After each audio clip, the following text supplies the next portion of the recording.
things I like to do in a nuclear sub is they pretend the reactor has failed.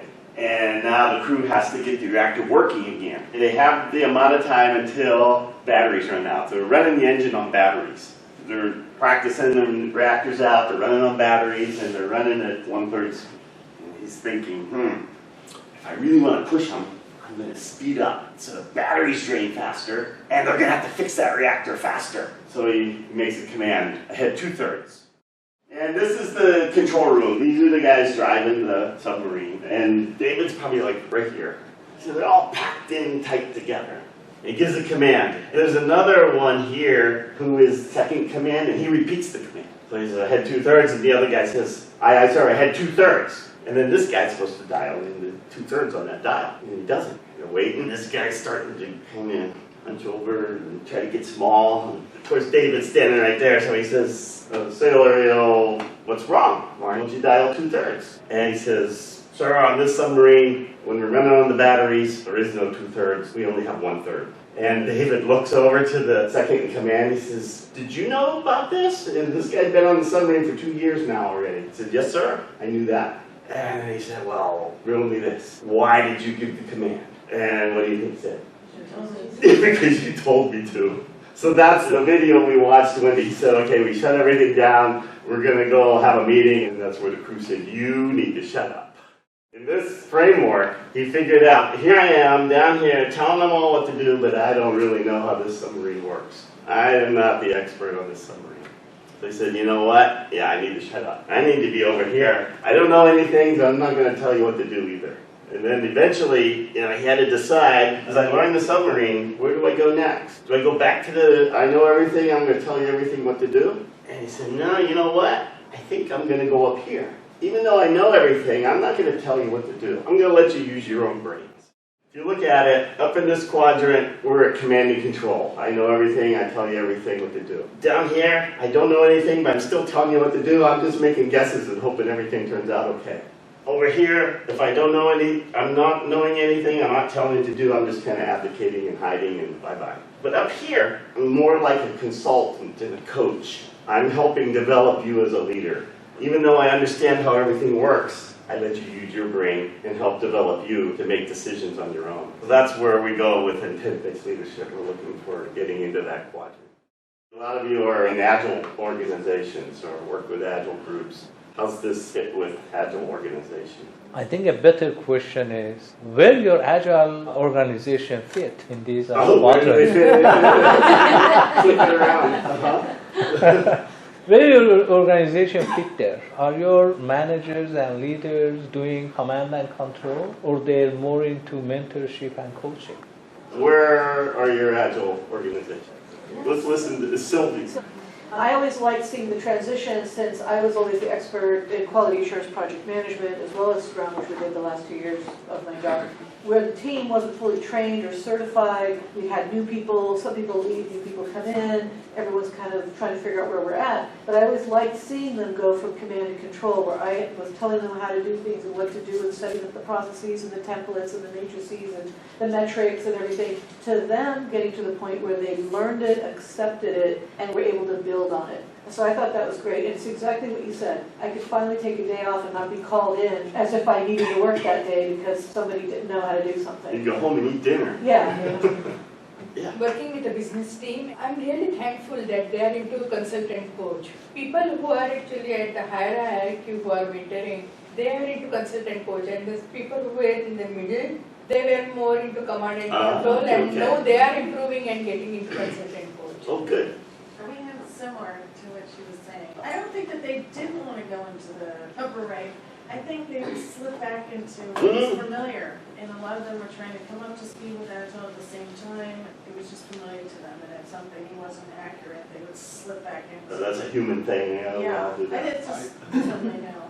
I think it's hard, some people it's hard to give up control aspect. It's like maybe I don't have to command everything, but I want to have control and I want to have certainty of when things are going to happen.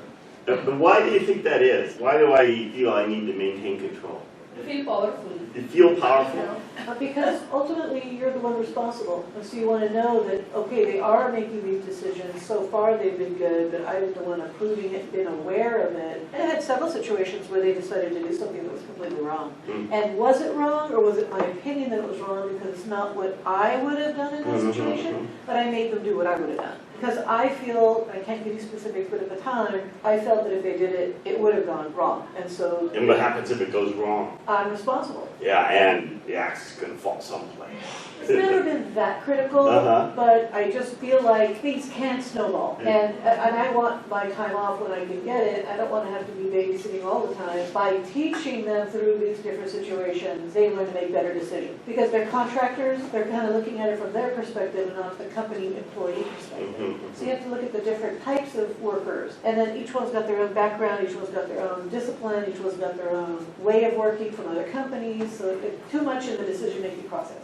Being in the control gives me more comfort because I've done that, know how to deal with it. My executives trust me because I've done that for a long time. So it becomes kind of habitual control and comfort, and it's really hard to change habits. There's also something cultural. There's always the question of what more can you do? Emphasis in that is always you. What more can you do, which goes to control. And it takes it away from what more can the team do. Sometimes the structure doesn't allow for you to be a complete coach because of how teams are set up to someone else for answers or not giving you autonomy. So, or they fall into this pattern of comfort zone themselves of, I don't want to make the decision. Why don't you make the hard job. You're the boss. Why don't you make the choice? And it's always easy to turn and say, oh, she said it or he said it. And we did it. So, it's not our fault, really. So that comes the cultural effect of how organization has grown, and with this control, command, and hiding or consulting, mentoring, or anything around it comes up. Who's heard of Stephen Covey? David was a big student of Stephen Covey. And Stephen Covey heard about what was going on this submarine. He said, hey, I'd like to come out and observe. So they arranged it for Stephen Covey to come ride on the submarine for a day. So they took him out and he watched what was going on for the day. And here they are coming back into the port at the end of the day. This is in Hawaii. They were stationed in Pearl Harbor. And they're up on the top of the submarine. That top part that sticks up, that's actually called the bridge. Even in the movies, the bridge is where I showed you before where the guys are driving the submarine, but that's they call the control room. So they're up on the bridge. And it's a beautiful day, and Stephen Covey says, David, I think I figured out what's going on here and how you're doing this. And David's just been experimenting with things and trying things. He said, great, I'd like to know how I'm doing this. They came up with this idea of the ladder of leadership. It says, people are coming to you and they're starting down here on the ladder at the bottom and tell me what to do. Instead of telling them what to do, you're asking them, hey, what do you see going on here? What do you observe? What are the things that are going on that you see? And he says, then they come to you and they tell you what they see, and you say, well, okay, now what do you think that means? You see these things going on, you do some analysis, what do you think it means? So then they come to you and they say, I see this going on, I think it means this, and you say, well, what would you like to do? And so you push them into, let's make a decision, let's help them make a decision. You go even one step farther. Here you're expecting them to come to you, they give you, here's what I think we should do, and then you make the decision yourself. You push them into, come to you and say, I intend to. I intend to do this. I've actually made the decision, and it's going to happen unless you tell me no. He says, and then you even push them to the next step where they don't even come to you first. And they see what's going on, they do the analysis, they make the decision and execute. And this is what I've done.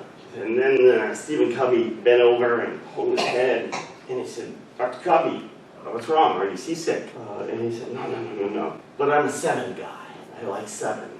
What can be number 7? And so they did some brainstorming and they said, okay, I've been doing. The little shade of difference here is I've done might be this is what I did today, or maybe this is what I did this week. Where I've been doing is maybe this is what I've done this last month or this quarter or some longer term. So they come up with the 7 rungs on the ladder. David's written a new book, Leadership is Language. We're saying it's a language, and you learn this simple language that you can use to consult and coach people up the ladder so that they're making decisions rather than you. So it's all about how do we engage their brains. Remember on the video he said he had 135 thinking, active, creative brains working on everything on that submarine. Other submarines had the captain's brain, that was it. So how do we engage everybody's thinking? And thinking that we all work in knowledge worker organizations these days. We're supposed to be thinking and creating and coming up with new ideas. How can we catalyze that? And the idea of intent, I intend to, engages thinking and creates a bias for action. We're talking about how do we create a bias to go do something, to go try something, rather than wait around for somebody to tell me what to do. Thinking about the organizations you work with, how would you complete this statement? We have more room for improvement with either number one, people thinking and making decisions, or number two, people executing with process discipline. I see some ones, I see a couple twos. Somebody can tell me about two. Really process oriented. As testers, that's what we do. We have process, steps, phases. We've got to accomplish certain things in each one of those phases. Within those phases, however, the team does think and make decisions because things change from project to project. Some metrics are good for some projects, not necessarily for others. If you have a seasoned team, you have a different way of working than a new team. Okay. So actually, it's similar. I don't think these are mutually exclusive. I don't think it's either or. Yes. Because I cannot make a decision if I don't have the context. Part of the process is make decisions, collect information, make decisions, inform others, observe what others are doing. Thinking, making decisions should be part of the process. Maybe you think and make decision and then you execute. That's a good point. Thinking to a nuclear submarine, there's certain things that have to be done in certain orders. David? Your last statement brings me to a PMO setting. In a project management office, basically we want to create a standard of how we approach for project initiation, project scheduling, resource management and all. We come up with a very disciplined process. And in that disciplined process, usually people thinking and readjusting would be a little hard, if not too hard. When you think about and you say about like submarine, there is process. You have to go through certain steps. So in larger organizations, Oracle, Hewlett-Packard, when they have their PMO office and they create that office, is because they want to have some discipline on how to define and execute any project and PMO. Where is that decision-making blending into discipline of process? In a larger organization, when we have hundreds, thousands of people, and we already have PMO, how we want to incorporate thinking and bring in thought pattern and decision-making on thinking base, as opposed to already set disciplines. The PMO has strict process to follow. Sometimes projects can't fit into that framework. And for whatever reason, they're not on the same schedule for deployment to prod, or they don't have some of the phases that are required to get checked off to move forward. And so then you create another way through the PMO, but based on projects or teams that work in that manner. Also, it's usually, in my experience, has been around like milestones, where there's that set structure that provides that safe environment that you can follow that process, but then understanding where that flexibility is and what the common ground is or what the milestones are that you're really hitting to be able to achieve what those end results are. Keeping in mind the intended purpose. We call that clarity, the intended purpose. The value that's going to be driving. Yeah. So hitting again on these two combined, because part of the process is typically Agile is there is post-mortem, evaluate what we did well, what not, what we can improve. So there is thinking, there is decision. What are we going to change? The process is not fixed. We have to follow something, otherwise Agile is not supposed to be chaos, especially when we have multiple tracks, etc. So I think that the framework is really how to put these pieces together. Beyond just execution, get something done. That is, what is it that you're doing? So part of PMO is really portfolio management. You know, this is not selling well, we need to dial it down, move the budget over there, maybe it will sell, and we try it for a couple of months and it actually doesn't sell. There are a lot of complications in life. It's not just bubbling up from below. It's a good idea to do this. Sometimes there's no money there. There's this whole portfolio management, budgeting, meeting milestones so we can sell, you know, like the launch date. Those things bring revenues, and if the revenues don't come in, everybody's gone.